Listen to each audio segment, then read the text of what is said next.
கரூர் மாவட்டம் குளித்தலையைச் சேர்ந்த ஆசிரியை மீனாட்சி 2004ஆம் ஆண்டு அக்டோபர் 19ஆம் தேதி பள்ளிக்குச் சென்றவர் மாலை வீடு திரும்பவில்லை.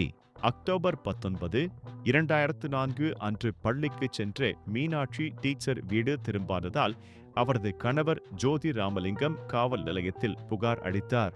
முதலில் உள்ளூர் காவல்துறையினரால் விசாரிக்கப்பட்டு வந்த இந்த வழக்கில் துப்பு கிடைக்காததால் இது தமிழகம் முழுவதும் பேசுபொருளானது. மீனாட்சியின் கணவர் மதுரை உயர்நீதிமன்ற கிளையில் ஆட்கொணர்வு மனு தாக்கல் செய்ததைத் தொடர்ந்து வழக்கானது சிபிசிஐடி விசாரணைக்கு மாற்றப்பட்டது. பல மாத தேடலுக்கு பிறகு பணிக்கம்பட்டி அருகே உள்ள ஒரு வாழைத்தோப்பில் புதைக்கப்பட்ட நிலையில் எலும்புக்கூடு கண்டுபிடிக்கப்பட்டது.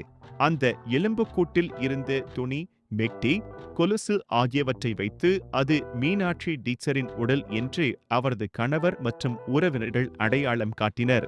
சிபிசிஐடி போலீசாரின் தீவிர விசாரணைக்கு பிறகு சண்முகவேல் மற்றும் குமார் ஆகிய இருவர் கைது செய்யப்பட்டனர்.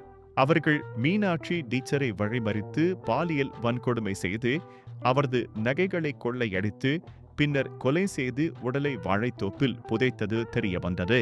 இந்த வழக்கில் 71 சாட்சிகள் மற்றும் ஆதாரங்களின் அடிப்படையில் கரூர் நீதிமன்றம் சண்முகவேல் மற்றும் குமார் ஆகிய இருவருக்கும் ஆயுள் தண்டனை விதித்தது.